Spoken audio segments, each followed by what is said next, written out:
Hi, this is John Barnes, and you're listening to Kop On. Welcome to Kop On Podcast, you moist and fluffy cupcake. My name is Owen, and I am thrilled to be joined by Liam from Get French Football News to talk mainly about Liverpool, but also about Liam's other love, Lyon FC, towards the end of the show.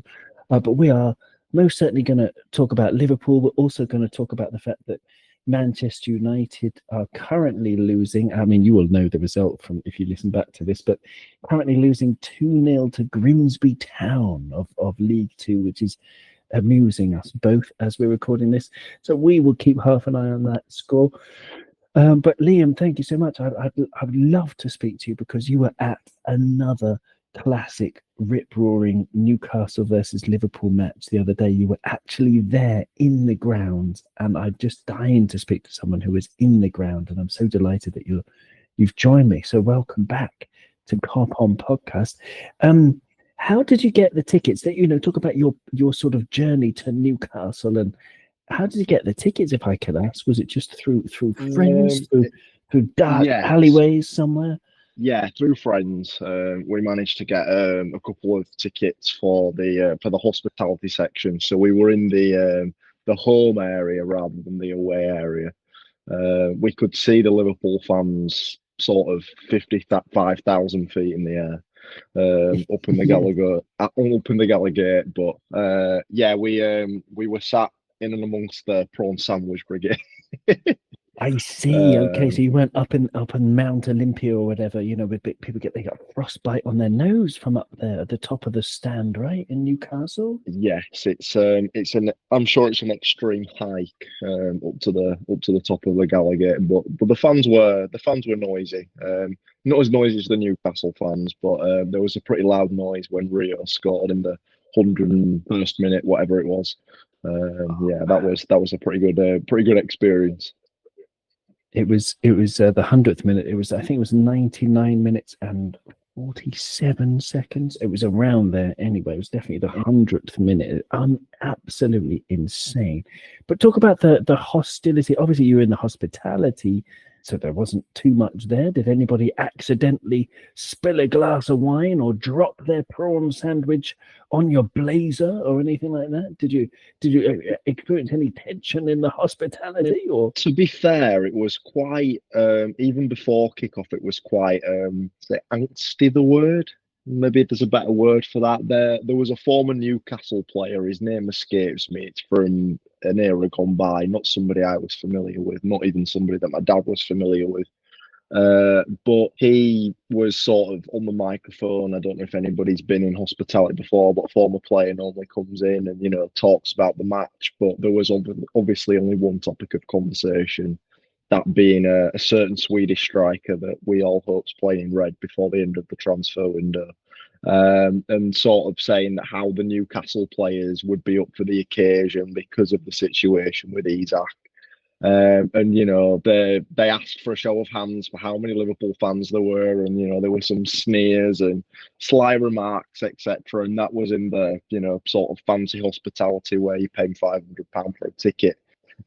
So to say that it was a bit hostile in the fancy section, to when we got actually outside into the stadium, our seats in the hospitality sector were right on the edge. So from where my dad was sat on the end of the row, there were Newcastle fans who were just, they paid the ticket fees, the season tickets or whatever.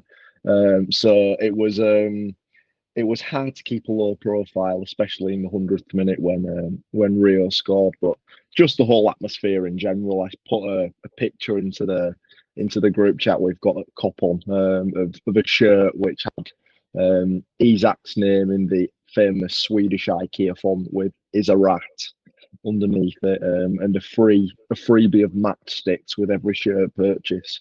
They're clearly struggling to come to terms with the fact that he's forcing his way out, which I can understand a little bit. But it certainly had an extra layer of fire to what was already a pretty feisty encounter. on Isaac, though, like he hasn't done much wrong, has he? In the same way that I'm sorry to say if you disagree with me, but Trent Alexander-Arnold didn't do much wrong. Felipe Coutinho didn't do much wrong. Luis Suarez did a little bit wrong by wanting to go to Arsenal, but Barcelona, I can totally understand if he sees them as the bigger club, if he sees them as a bigger club. I disagree, but people are entitled to their opinions and they're entitled to want out. I don't know. Has Isak actually done anything wrong in your book, Liam?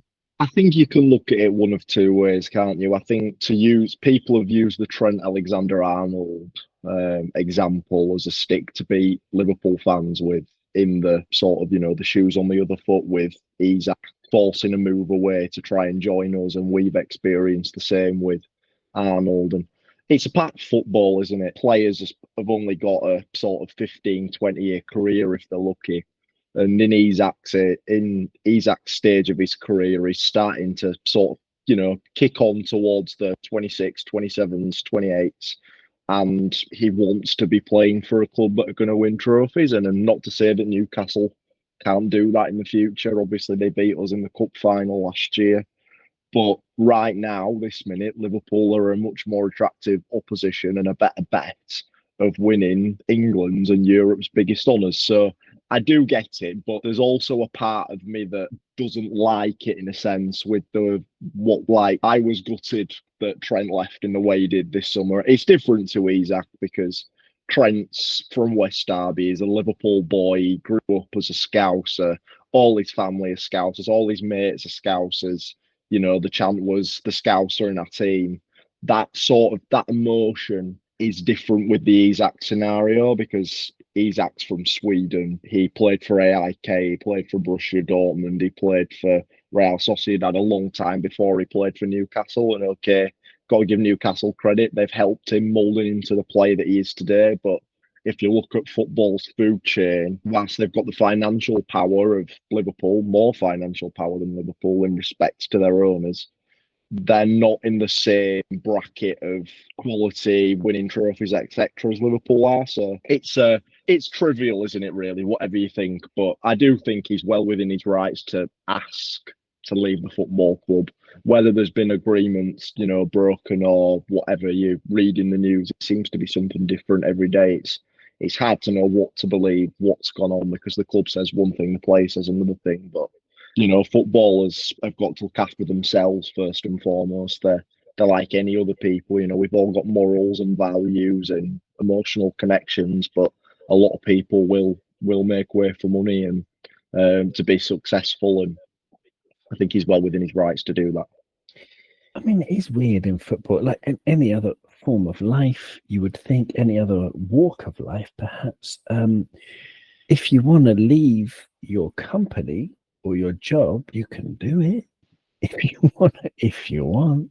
I mean, I know that he hasn't handed in a transfer request, an official one, because that would affect X, Y, and Z. I don't know, the contract, his wages, whatever. But it does seem a bit weird that the club are just refusing. I don't know, hanging on to a player who's gone on strike. He's 25 and 340 days as we're recording this, meaning that his birthday is on September the 21st, which is when he will turn 26 on September the 21st. So you would think he's got a few years left of being a great player. 2 seasons ago, he got 21 goals from 27 Premier League starts. Last season, he had 34 starts and 23 goals. So he's found consistency in the Premier League. He's found a rhythm, but that would have certainly been interrupted by his lack of pre-season.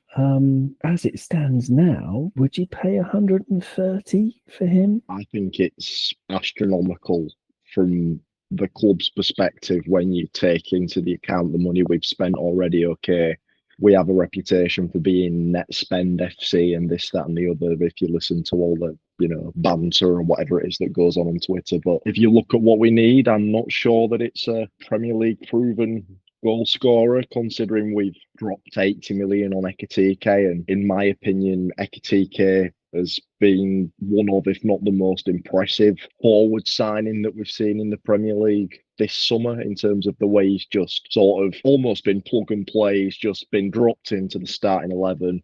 Didn't have a massive pre-season, but the way he finishes, the ball's being passed into the back of the net. He's done it twice from the edge of the area.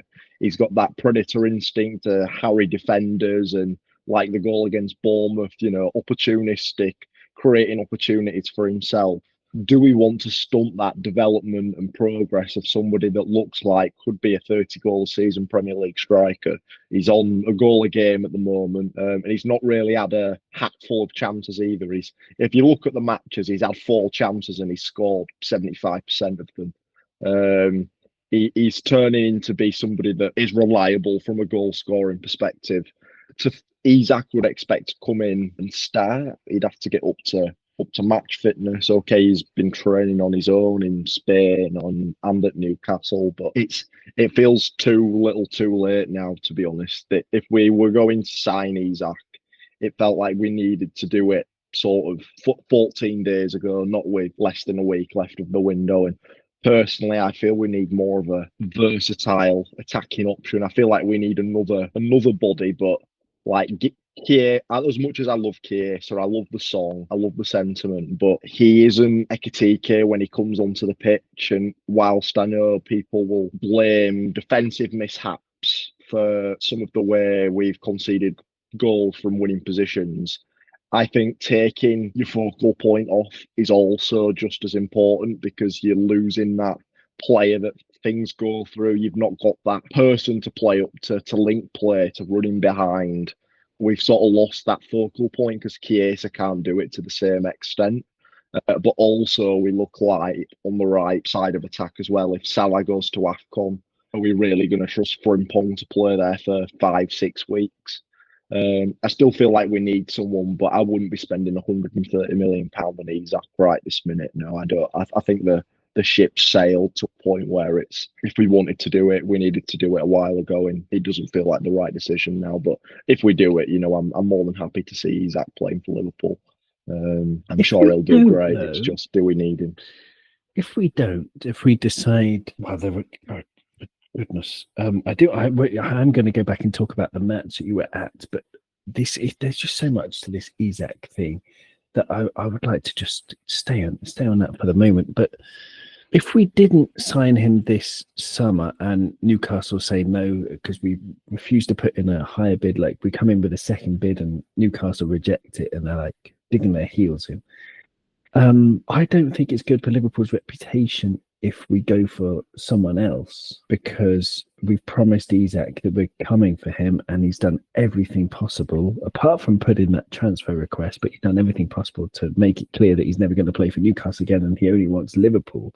I think it would look very bad on the club if we pulled out now and left him in the lurch. But maybe football is a hard game. You have to be tough, and maybe that won't really have too much of an effect, but it might damage our reputation amongst other strikers. Do you remember the Virgil van Dijk situation where we were referred to the FA for tapping up and we had to wait 6 months to sign him? Personally, if we do sign him, I see that being the most likely outcome, is that we have to admit that we're not going to get him right this minute because Newcastle don't have the replacements. Like, to sort of maybe segue into the match, Newcastle were brilliant with the ball. They were much more physical than we were, but the one thing they lacked was the physical presence, leading the line to bring the ball into play and allow Elanga or Gordon or Barnes, whoever had been on the left, to go in behind, to be direct. And it all felt a little bit stuck with Gordon playing as the 10, and we went and did what playing as the 9, and he went and did what he did, which were ridiculously debated for some reason on the way home on the radio. I'm not sure quite how anyone could argue that wasn't a red card, but from Newcastle's perspective, if they don't get Jorgen Strand-Larsen, they don't get Johan Wissa, or they only get one of them, are they in a better position to say, well, look, Isak, we want you to stay for 6 months until we get someone else through the door? Gentleman's agreement. Liverpool, he's less valuable because there's 6 months gone on his contract. There's 2.5 years left on your deal. If Liverpool come back in with a bid of 110, 115, 120, whatever it is in January, we'll let you go. But you see, I wouldn't. We need 6 months to get a replacement. I wouldn't though. Sorry, I think my internet's playing up. There might be a bit of a delay, but I wouldn't go back in with 110 or 120. I would lowball the heck out of them. I would give Craig Hope something to write about in January if I was Richard Hughes, because I would go in with like 60, 70 million in January, because you've got a player who's been on strike for months. He's toxic to the club. Any club in their right mind would just want to get rid. If he's been picking up a stink for a few months, and no one else is going to come in for Isak on huge, with huge money. So I don't know. I would try that, but yeah, but thinking of Liverpool, just concentrating on Liverpool. If we don't sign them, we've got Cody Gakpo, Mohamed Salah, Ugo Ekitike, Federico Chiesa, Rio. Harvey Elliott had a push as a forward player. Florian Wirtz can play off the left, and that's it. And then you're getting into the likes of Curtis Jones or moving Soboslai up there or something like that, which is far from ideal. So yeah, it does look short. We do look short, and your French football expert, a name that has been mentioned by fans but not by any media, is Mikautadze from Lyon, and I've never seen him play, but his stats are sensational. Is he a good player? I don't even know what he looks like, to be honest. He's the first thing I will say is he's Lyon through and through, and Lyon do not want to sell this summer. Okay. Fofana said he's staying, which is pointed towards clubs being interested in Mikautadze. You'd be looking at 45 probably to get him out of Lyon this summer, I imagine. But to answer your question, he's a strange striker in terms of the fact that he doesn't just occupy central positions. He will sort of switch off the left, switch off the right. Players will come in centrally. He rose to prominence scoring goals in a really struggling Mets side. He had a 6-month spell in Ajax that failed miserably. Came back to France. Nobody scored more goals than him in the calendar year of 2023. Anyway, he scored 13 goals in 20 appearances. Lyon signed him for 18.5 million. And he struggled last year because he was playing behind Lacazette. He didn't have the same opportunities because Lacazette, Lyon's second all-time top goal scorer, club legend, this, that, and the other. It sort of created a strange dynamic because at the start of the season they were trying to play with 2 strikers. It didn't work. Sort of square pegging round holes. Both of them prefer to play as a single number 9, and then he was playing on the left at times, and anyway, it didn't work. But then when he started to play as a striker in the Europa League more often than not, actually, he started scoring goals. He scored a brace in 2 separate games. And then this season he's leading the line and he just looks a lot more comfortable. He scored he finished off a good move against Lens. You'd expect him to score the goal on the opening day to win 1-0, which is a difficult game. The Stade Bollard, the Nice, is a very difficult place to go, especially on the opening day of the season. And then it was against his old club most recently. And again, he didn't score, but everything went through him. He had 2 or 3 chances. He should have scored, really. But if he gets on a run, he can score 1, 2, 3, 4, 5 games running. He's a confidence player more than anything, I believe, as well. I think that's why the spell in Ajax didn't work out for him. But yeah, I mean, I'd love to see him make a next step in a couple of years' time to Liverpool when he's had a bit more time for development, because he's still only young. He's only 23, 24. He's 24. He's turning 25 at the end of October, actually, on Halloween. Okay. So he's not that young, but okay. But he's streaky. But is he quick? I mean, I don't know. Is he powerful? Pace. He's not quick in the sense that he's gonna sort of be Sadio Mane's pump over 100-meter foot race. He's not slow by any means, but pace isn't sort of He's a really difficult player to describe in terms of the way he plays because he does brilliant things sometimes, but he doesn't necessarily look perfect on the eye, if that makes sense.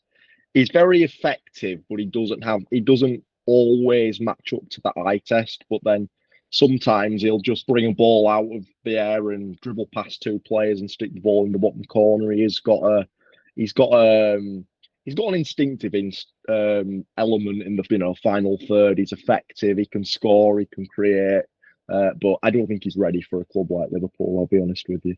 Well, he sounds pretty awesome if he can do all that stuff. But no, okay. So he's just like because he lacks the consistency. Then I would say so, yeah. And again, going from Fofana is a different case. That sort of raw ability to similarly to what Rio YNWA looks to have in that he's fearless going up against defenders. And people won't like me for saying this, but Malik Fofana reminds me a little bit of Eden Hazard when he came through at Lyon. Not in the same way of dancing past players, but he's fearless when he gets on the ball and he makes things happen. And you can just see that he's got a ceiling which he hasn't yet reached, which from my perspective would be the better buy for Liverpool. But again, he operates on the left. Realistically, Chiesa prefers to play on the left. Gakpo plays on the left. Do you want to stunt Rio's growth on the left? I can't see that one happening either. But yeah, I'd go for Fofana ahead of Mikautadze if I'm honest. Excellent. Yeah, Mikautadze, not Mikautadze, Mikautadze. Yeah, thank you very much. Thank you. Excellent stuff. Let's get back to the incredible game that you watched live in the stadium. You had to keep when Rio scored. You're with the Newcastle fans. You couldn't go crazy. What did you do? Were you sort of shaking under the table and trying to keep your upper body still? We kind of got away with a small celebration. There were 8 Liverpool fans of us grouped together, so we weren't on our own in the element that we celebrated. But we got a few stern looks, let's put it that way. But yeah, we were told to sort of sit on our hands for 90 minutes, which is easier said than done. And were you dressed in any Liverpool gear or anything? No, it was just sort of smart casual. I almost thought about it before my dad convinced me to, better judgment, because it was already there was already an animosity ahead of the game. I think me going in the home end with the new Liverpool strip, which is gorgeous, by the way. With Isaac on the back. Yeah, would have stirred things up a bit more than was necessary. But yeah, it was a strange experience. But the fact I was there was a real treat. It's sort of one of those games that'll live long in the memory, that's for sure. Oh man, we were talking about it last night where Nigel and I just saying how we're going to look back on this goal, the Rio's goal especially, as an iconic moment. Yeah, absolutely amazing. Do you feel like you've watched the birth of a prodigy? The arrival of the flaming prodigal son? Funny enough, I said to my dad on outside the ground, I said, that's, in a sense, it's a Premier League classic when you come to, I know that term's thrown about too much. Liverpool and Newcastle have had Premier League classics in the past, the 4-3 with Keegan and all the other things. Collymore scoring the 3-3 last year could be seen as that. But the way that ended, the 10 men, and the fact people have been talking about Rio YNWA ever since Fabrizio Romano said we were close to signing him. Chelsea, people who knew about him within Chelsea said, yeah, this kid's good. Keep an eye out for him. In pre-season, he showed, yeah, this kid's good. But then to go and do it, like sort of 5 minutes into your Premier League debut, I think it's even less than that potentially. Just to it was whip, 5 minutes. 5 minutes. Yeah, 5 minutes. Probably maybe he had that run, didn't he, where he got to the byline and the cross wasn't great, but he did well to sort of get there and get the ball into the box. But to sort of do that with maybe your 5th or 6th touch on your Premier League debut, and most 28-year-olds would struggle to do that with the pace of the ball coming in first time. Somebody said to him, I'd have taken a touch, but to hit that first time and whip it into the side name, Just shows you the confidence that the kid's got. And as I said to my dad, you'll be there and say, I remember I was there when he scored his first goal for the club, and what a goal as well. It was a Premier League classic, and it was an iconic goal. It's going to be, we're going to look back on in 20 years and say, wow. Yeah, I mean, Rio, because that's the thing, like my memory is so bad. I blame the screens, I blame anyone but myself for how bad my memory is. But I remember he had a good pre-season, but then I had to actually look back, and it's like, oh yeah, that game where he scored after 1 minute against Bilbao, and then 3 minutes later made an assist for Darwin Nunez. That's crazy, because I saw him. I watched all the youth football. I was watching him a lot for the under-18s and the under-21s last season, and I compared him to Milan Baros, because Milan Baros back in the day was very, very, very good at dribbling past people, but he would just have his head down all the time, and he wouldn't look up at all, and it was just really bad for the team to have a player like that. And Rio was a bit like that last season, but since pre-season, it's like, well, that player's gone, and suddenly he's playing like an absolute dream. But yeah, we can't get too carried away. We should not, and we will not get too carried away. But basically, people will say Lionel who, Diego who, Edson Arantes de Nasser what, by the time he's hung up his boots, because he's clearly going to be the greatest of any and all times to go at. Yeah, you were there, man. That's so cool that you were there at that match. One thing that's been bothering me today is, especially being a writer on French football, is Konaté's form. You're too young to remember Des Walker. Des Walker is a central defender who pops into my mind quite regularly as one of the mysteries of my football fandom existence. Des Walker played for Nottingham Forest. Have you heard of him? Des Walker? Yeah, of course I have, yeah. Of course, well, okay, because he was an utterly amazing player. He was England's Franco Baresi. He was unbelievable defender. The Nottingham Forest fans, back when they were a good side, they were managed by Brian Clough, very good side, consistently second, third in the league. They had a chance. You'll never beat Des Walker. You'll never beat Des Walker. And they were right. No one could beat him for pace, for trickery, anything like that. He was an unbelievable player. He moved to Italy, and overnight, snap, his form completely deserted him. Completely. And I'm looking at Konaté, and I'm starting to question. He was rubbish, and he's been rubbish every game that he's played in recently. As far as I remember, I mean, little spells of like 5 and 10 minutes where it's like, oh yeah, he looks like the Ibu, and then the crowd sings his name, etc. But then the other 80 minutes, he's not dominating, he's not quick, he's not strong. He looks like he's made of jelly. And he's thinking about, I don't know, moving back home to Paris. He's thinking about croissant, pain au chocolat. I don't know. It feels strange that somebody like Konaté would suffer a real sort of drop in form. I mean, it's disgraceful talk, really, that people would say, oh, well, Konaté is better than Van Dijk. But at times he was in a one-off game or a run of form or whatever. But Van Dijk has really had to sort of, in my opinion, work an extra shift. Van Dijk defends in a way that everything looks easy. What looks like a sprint to you and me looks like a jog to him. It's all, classy and silky, and he makes defending look like a Sunday drive. But Konaté's been so rash, and everything feels panicked and out of position. I don't know. You can say, well, they don't have Robertson there, they don't have Trent there. It's a new unit. It's going to take time to gel, which probably has had an impact on it. I think Kirkes also needs a little bit of criticism. He looks a bit sort of rabbit in the headlights at times. He loves to dive in to a tackle, which, we love somebody that dives into a tackle, but sometimes it's not necessary. But Konaté I think he's got Real Madrid on his mind, I'll be completely honest. It's been reported in France for a few months now. PSG was mentioned, but I think the dominant feeling is that if he doesn't sign a new contract, which he's got less than 10 months left on his contract now, almost 10 months left on his contract, is that Real Madrid is his chosen destination. And I don't know, I've got a bad feeling that we're gonna have a repeat of Trent in sort of 10 months time, that he's in the same situation. The contract hasn't been signed. He's shied away from media duties for a few weeks.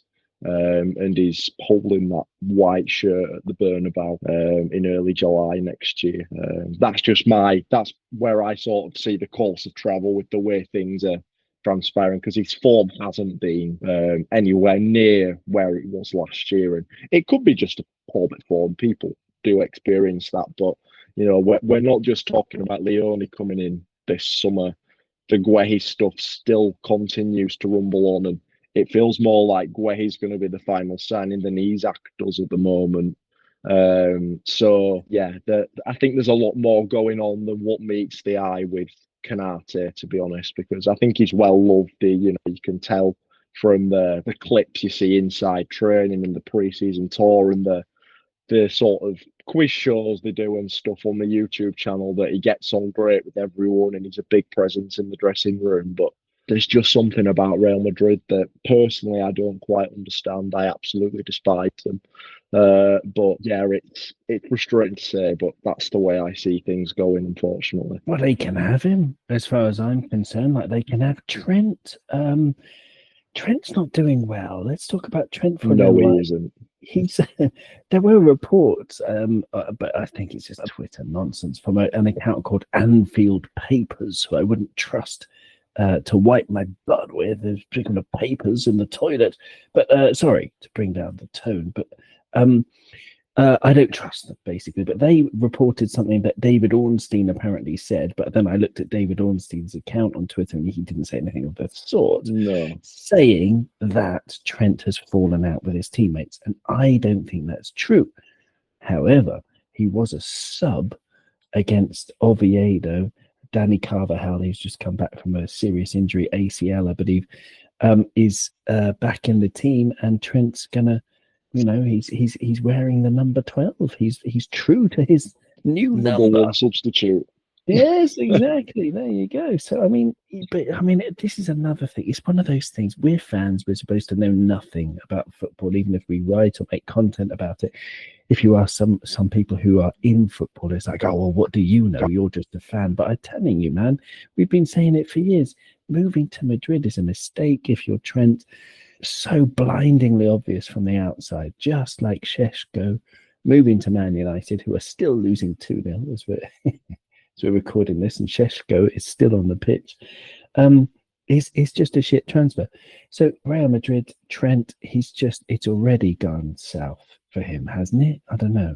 Have you any thoughts on Trent? Or I think it had gone south before he'd even made the move, to be honest. I know it's a tongue-in-cheek saying, but the grass isn't always greener, and it's been proven a few times with Liverpool players moving on.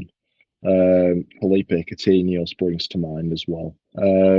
It just doesn't feel like the way that Xabi Alonso likes to play, football club as a whole doesn't feel like it can accommodate a player of Trent's.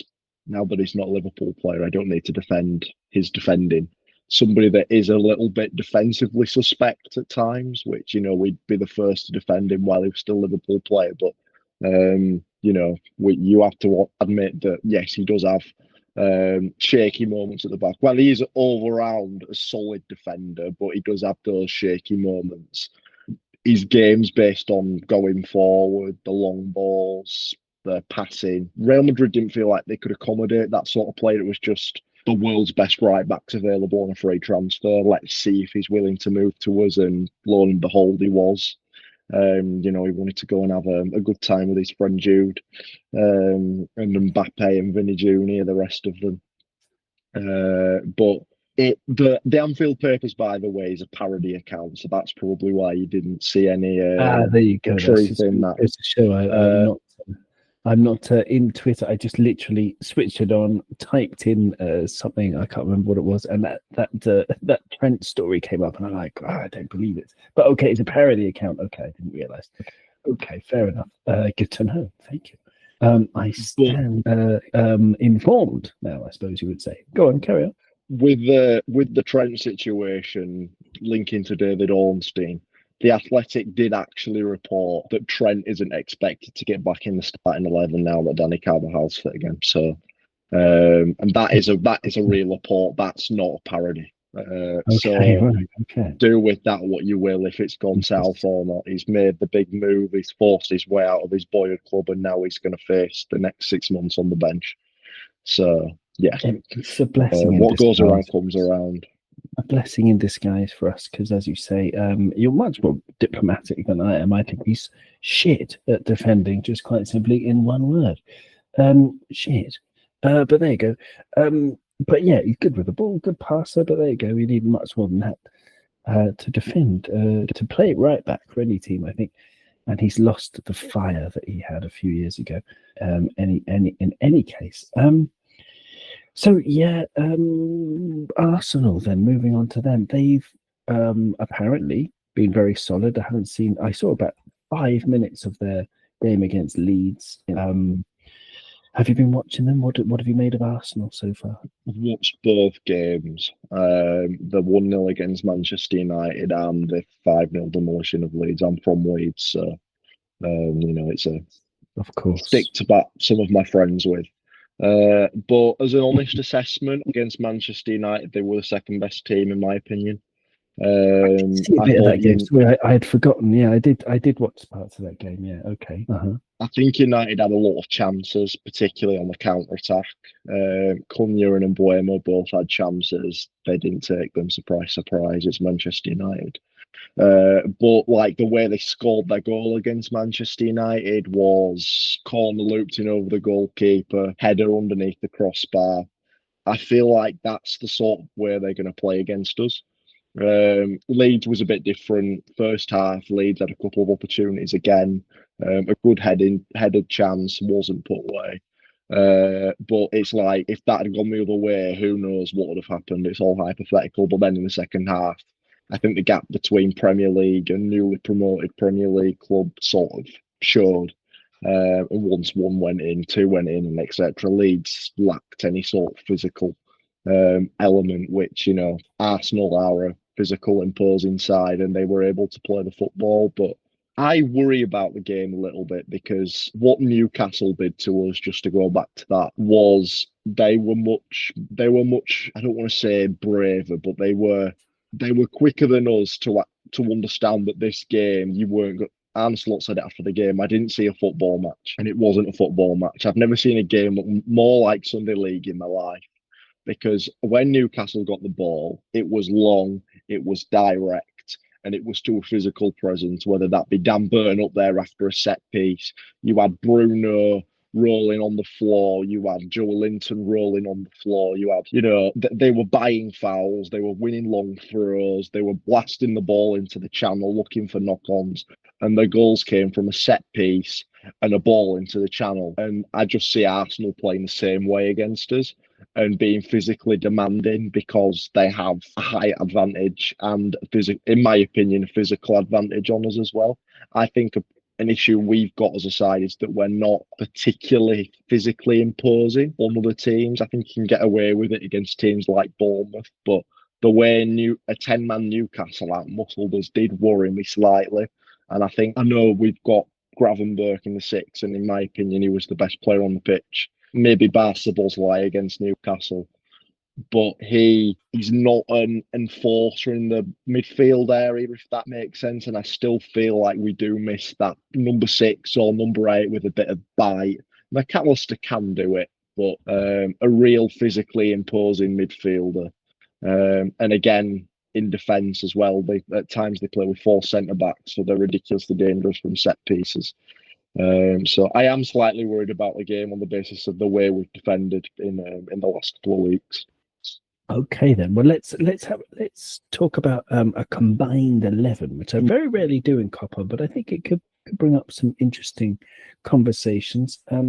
David Raya is in exceptional form, Yeah, but Alison Becker surely over David Raya. yeah, he picks himself, doesn't he? Picks himself. So at right back then, Connor Bradley is going to be probably Connor Bradley or Urian Timber. Forgive me if I didn't pronounce that correctly, but Urian Timber. For me, it's Timber over Bradley because Bradley's coming back from injury. A real tip top Connor Bradley, then it'd be more of a conversation. But I don't think we're going to have to wait a couple of months to see the best of Connor Bradley. He'll have to play himself back into form. So I'd say Timber. You would agree? Okay.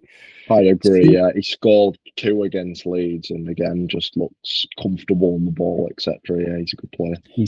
I think he's a great player. Central defence, it's got to be Saliba and Van Dijk, right? Yeah, especially with Konaté's form, I don't think. I mean, you could make a case for Gabriel on last season, but I think overall Saliba is the better player. So yeah, I'd agree with that. I mean, but the order would go Van Dijk and then Saliba and then Gabriel and then quite a distance to Konaté, right? At the moment, yeah. Yeah, okay. All right, well, we agreed on all that stuff. And left back, Lewis Skelly's been playing there, right? Or Kirkes. Lewis Skelly's I'm only going to 18. say Kirkes just based on last season. I think Kirkes was the standout left back last season. I don't think we're yet to see it in a Liverpool shirt, but knowing the play that is there, I think it'd be disrespectful to not put him in the team. Okay, all right. Yeah, okay. I think they're both got the similar kind of problems, really, in that they're inconsistent. And yeah, but I thought Kirkes, I mean, obviously big error for the goal, but I think he had a pretty decent game fighting against Newcastle. I think it was a fight, as you were saying.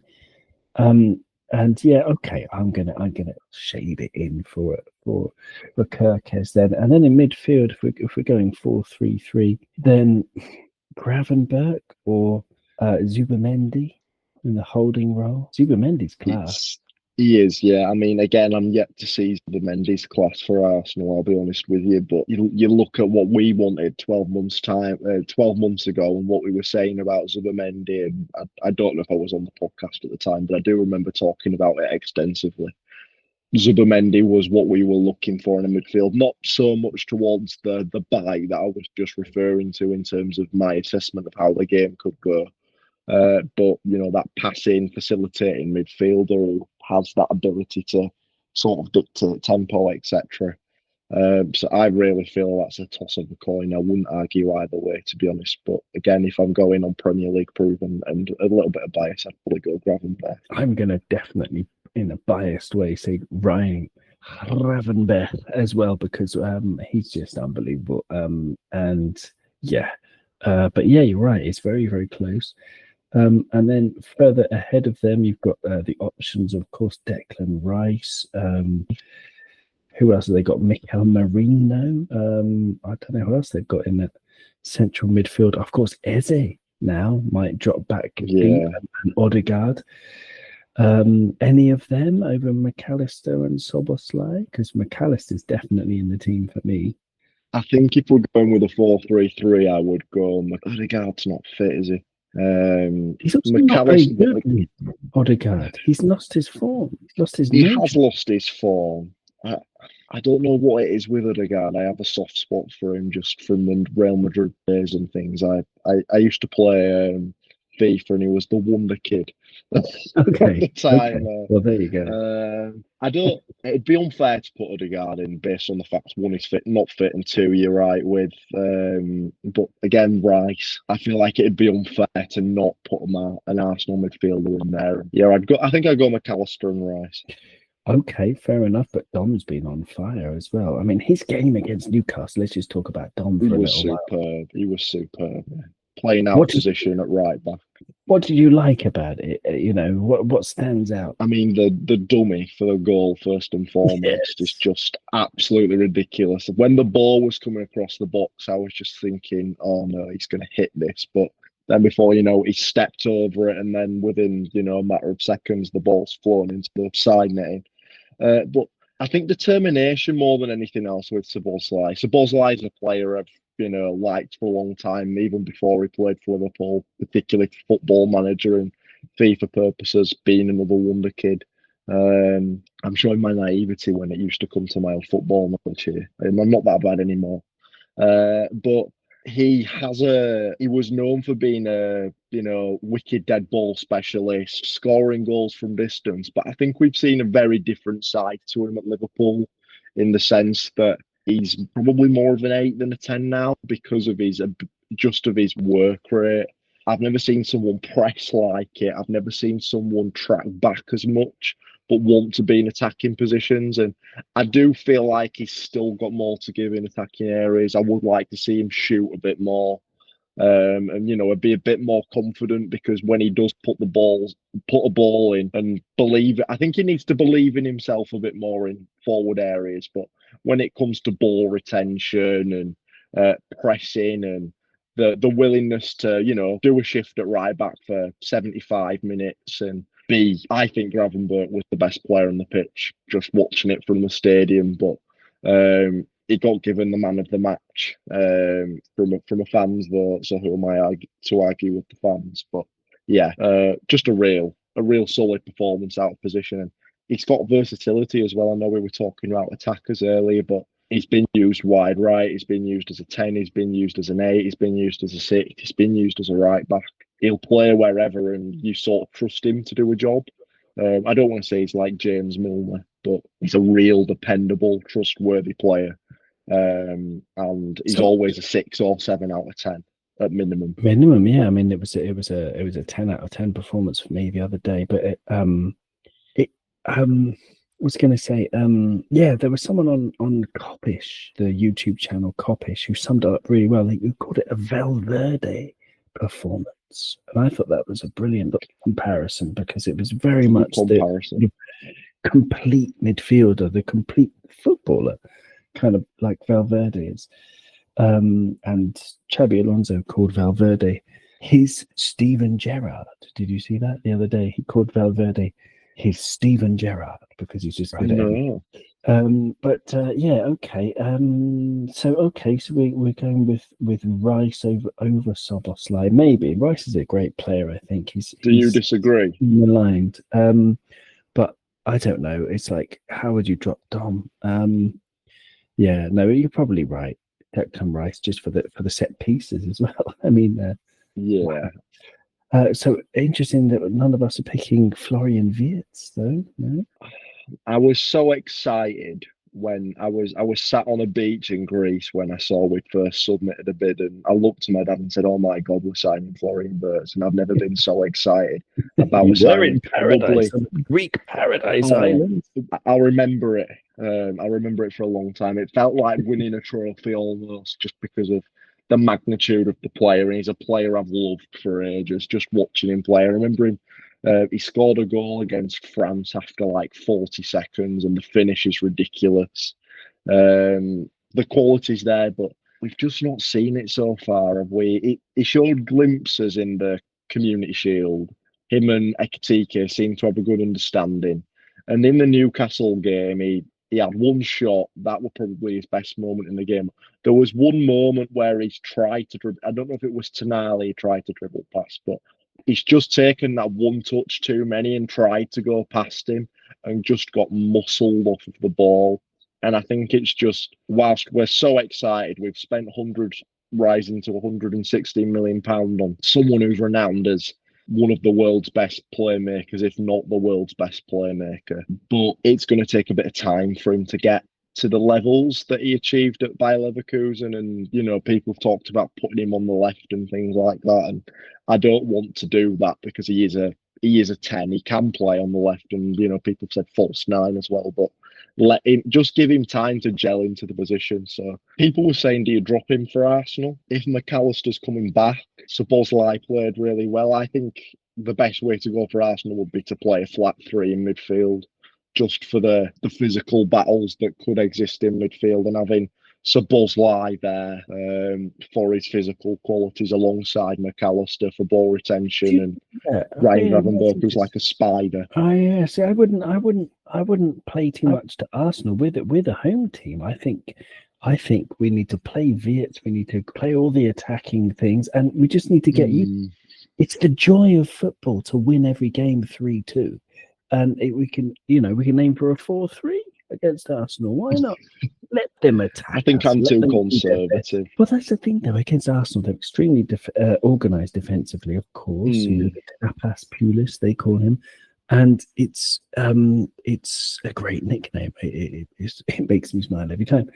But Florian Wirtz has the wherewithal, and of course he won't have much time. But I think this is the game where he could, he could break out in this game. But regardless, I don't want to put any, not that he listens to Kop On, but I don't think people in general should put too much pressure on him to come good. So I agree. Quickly, we got to give him time, as you said. It's going to take a while to get used to the intensity. But I don't think with Zubamendi being there, number 6, it's going to be as intense as other players who played number 6, like for example at Tottenham, João Palhinha, for example.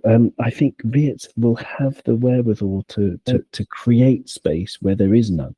And I think it's a very important skill. And if that means that we are wide open to counter attacks again, and if that means that we can be bullied yet again, because we're bullied in pretty much every game, I just think we're at Anfield. We need to play like Wirtz and Ekitike together. They look like they're getting a real understanding, and I wouldn't break it up. But in a combined 11 sense, I'll be happy with a lot of options. But Gravenberch, McAllister, and Rice is fine. And so going forward to the top, then number 9, it's got to be Ekitike over Gyökeres. There's a conversation there. Gyökeres did look much better in the second half against Leeds. I will give him some credit, but again, it still looks a bit forced and sticky. In terms of the way he plays, it just feels like something's not right.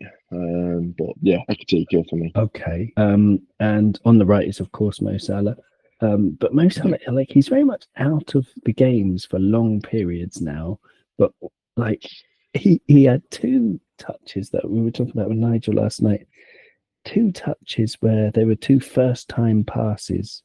And the assist for Rio's goal was with his right foot as well, first time. I think one in the first half for Curtis Jones, was that right foot as well? Maybe it was. Yeah. And it's just the creativity of the guy. You just get him a ball and he can do something. If it's the first minute or the 45th minute or the 110th minute. But he does drift out of games. Is that something that's concerning you, even though he's still posting great figures? I am a little bit concerned because as a team as well, it sort of puts the spotlight on Wirtz and Ekitike a little bit more because, like, against Crystal Palace, for example, everything positive in attack went through them 2, playing on the same wavelength, flicks in and one another, Ekitike's first touch, etc. The positives in the attacking unit with them, and then Gakpo chipped in with a couple of assists Monday night, sorry. But Salah's contributions feel like they're coming even later in games. If you look at the goal against Bournemouth, stoppage time, the assist against Newcastle, stoppage time. But before that, in both games, it didn't really feel like he was in it all that much. And I mean, he said in interviews last season to Slot that if you just let me be in the positions in the right place at the right time, I'll win your football matches. And he's still doing that this season so far. And I think that is a tactical sacrifice that Slot has made, is to give Salah more of an attacking freedom the same way that Mbappe was given at PSG, where that Messi was given at Barcelona. That the pressing duties aren't there the same way that they were under Klopp, and I also think that'll help him be his prolonged best. Sort of in a physical condition as well. Injuries crop up. The man's in physical condition. I mean, I'm 24 and if only if I had his body. The body envy is ridiculous. But it's just, you do get a bit worried when you're seeing the infographics come up and he's had 4 touches in the first half or whatever it is, and it's like, as long as he continues to produce the goods when it matters, you can't criticise him. But it is a little worry that things aren't as eye-catching or as frequent in terms of the hold that he has on the games that he used to have. But the man's just come off his 3rd PFA Player of the Year award, top goal scorer, top assist to breaking Premier League records. Superlatives just run out to describe him with. So I don't want to be too critical, but yeah, it is a small worry. Of course it will. Of course it will be. Yeah, I mean, he's all right at footy, but yeah, it's it is something that I just think that at the tippy top of the football pyramid, it is something that will make Liverpool suffer a little bit. Is the fact that he can't get involved defensively, or is not given that responsibility. Man United is 2-1. Brian Mbeumo pulled one back 13 ago, so 88 minutes now, still 2-1 to Grimsby. Go on, Grimsby. But yeah, okay. So we've got Mo Salah, we've got Ekitike on the left. Madueke, who have they got? Nani Madueke. I'm inclined to put Eze on the left. I know he don't play there, but yeah, I just can we put Florian Wirtz on the left? Yes, probably. But again, I'm one of the people that don't agree with that sentiment. We should put Wirtz on the left and let him play and come in. As you were saying before, you've spent £116 million on a number 10. Let him play as a number 10. We've signed him to play as an attacking midfielder. Let's not be switching him out to left back. But for the sake of a combined 11, I'm all for putting him on the left if the argument says Eze or Wirtz, then let's put Wirtz on the left. Yeah, well, why not? Why not? But no, I'm not averse to actually trying that in real life. Trying him on the left. I mean, if you look at his heat map from last year, it is like centre left. He does play there. Yeah. So that wouldn't bother me if he could have a little bit more space that way, or it might offer him more time to get used to the Premier League as well. It might be a little bit easier for him with just that tiny fraction more space than in any kind of central area. We'll see. Yeah, I think they've equalised. Yeah, they've equalised. Harry Maguire. It's a good thing, like it's win-win every time Maguire scores, because every time Maguire scores, people think, oh, well, maybe he's good enough then. And then he gets another go in the team, and then the manager gets sacked, and the fans are like, oh, we've got good players. It's just we need the right manager to bring out the best in them, and it's just the nonsense cycle continues. So, okay, Harry Maguire has equalised, presumably from a set piece or something, but there you go. Well, I don't know. I think, have you got, I mean, I don't like predictions in the traditional sense. I'm going to ask you for a percentage. What percentage chance for each result for Liverpool to win or it to be a draw? Or my instinct says draw. Okay. To answer your question, Sorry to interrupt. Like so draw for you is the highest percentage. That's the most likely result. I think so. Yeah. Okay. Let's go 45% draw. Okay. 30% Liverpool win, just with us being at home, and then 25% Arsenal. Okay. Those are good percentages. Okay. It's got. I mean, anything can happen, can't it? You're looking at the 2 best teams in the country. Not just from last season, but probably from what we've seen this season as well. Tottenham look pretty good. But in terms of overwhelming quality, money spent in the transfer window, consistency over the last 2 or 3 years, you're looking at the 2 best teams in the country. And when we play, the games are never really one-sided. They're close encounters. And I feel like a scoring draw, maybe like a 2-2 or something like that. I know we said we wouldn't do predictions, but that, if I was a betting man, that's probably what my 50p would be going on. Yeah, okay. No, I mean that's a very good. I mean, you can say whatever you want in terms of a prediction. Yeah, result. the result 2-2. And would you take that? You'd be okay with that? I mean, we always want to win, don't we? But it feels like it almost feels too early in the season for a game like this, if that makes sense, because the ramifications at the end of the season for a game that's, we're still finding out how we're going to play this year. Arsenal the same, and they're going to be without Odegaard and Saka by the looks of it. New players coming into the starting 11s. Everything.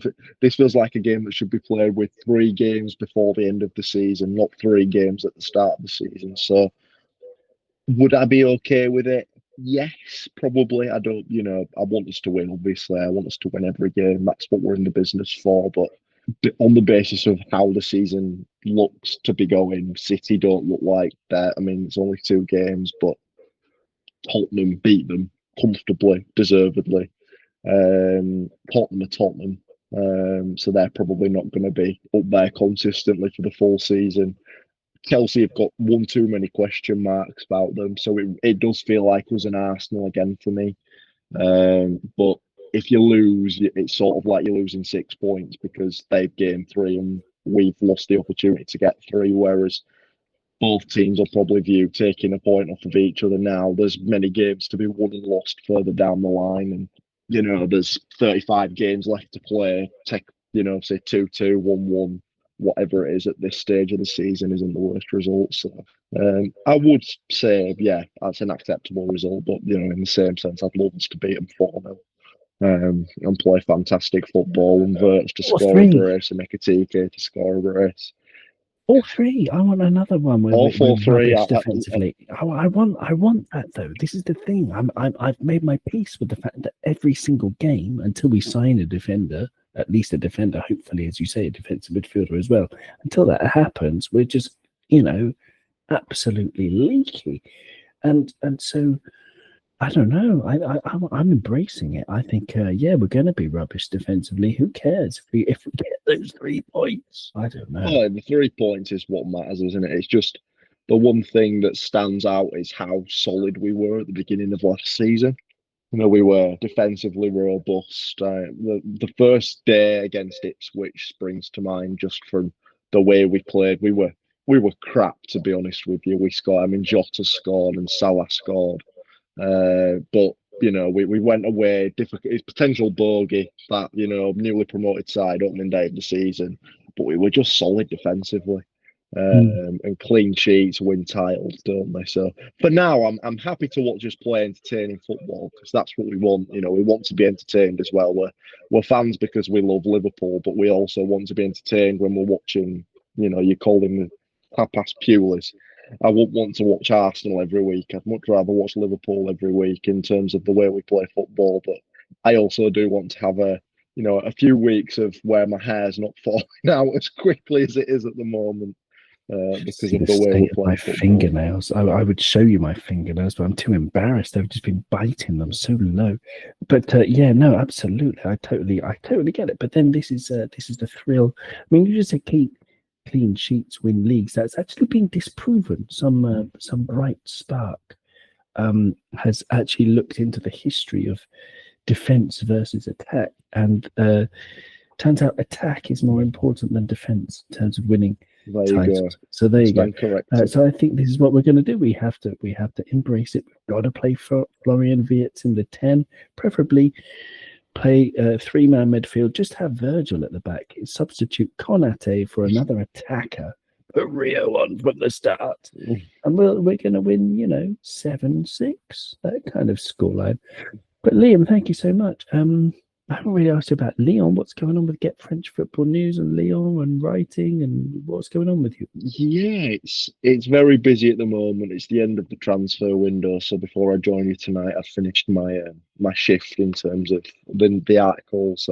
Transfer windows coming to a close on Tuesday, so yeah, very busy on that front. But yeah, Lyon. If for those that didn't know, Lyon almost got relegated over the summer. That was a pretty couple of busy weeks for myself. Being English, speaking about Lyon, there aren't many people that speak about Lyon and they're English, so there was lots to say at that time. But it's a lot more calmer. They've got 2 wins from 2, like Liverpool. So yeah, I I think the overwhelming majority would say things are good at Lyon for the moment, anyway. Yes, I mean that's good. So that's no longer a danger, or Doesn't look like it. I think finance-wise, John Textor, who's sort of become public enemy number one in East London this summer with the UEFA fiasco at Crystal Palace, has stepped away from the day-to-day running of the club. He's still a shareholder, but Michelle Kang, who purchased the women's team, has come in as the club's president, and she's sort of very direct and to the point and said, we might have to cut spending back a little bit, and they have. The wage bill's gone down to 50 million euros a year, which was the initial target, but they've signed some. It's somebody used an analogy last week that it's like going into Football Manager 2 years later, and you've got really cheap wonder kids that are, producing the goods, and Tyler Morton's your star midfielder. It all feels a bit strange that these players have come together to play in France, but it seems to be working so far. And Tyler Morton, by the way, his performance against Metz on Saturday night was just ridiculous, metronomic, in the middle of the park. He played one pass I think it was for the second goal. The second goal finds Fofana, and Fofana plays it in towards what's he called? Taliso. If you can find it on social media or YouTube or wherever taking your football content, it is worth a watch. It looks like Lyon have got a good player, and obviously we're all familiar with him, so it's good to see him doing well as well. Well, all the best to Lyon, and all the best to you. Thank you very much. It's been a pleasure, and thank you so much to the listener, the adored, sweet, and cherished, beautiful listener, wherever you are, whoever you are on this wild and dangerous and absolutely gorgeous, drop-dead gorgeous planet upon which we tread. This has been Kop On. We'll be back very soon, soon as we can. I don't know when, but soon. Please send me an email if you want, koponpodcast@gmail.com. Get in touch. I do love receiving emails, but not if you want to sponsor the show, as I've been mentioning recently. Start off if you're a sponsor. Basically, Kop On is going to be free. It's going to be ad-free. There's none of this ping interruption with some weird advert with people speaking too fast or whatever. Forget all that. This is Kop On. We're relaxed. It's just people talking about footy. So thank you so much for listening. You'll never walk alone, and we shall see you soon. Lots of love.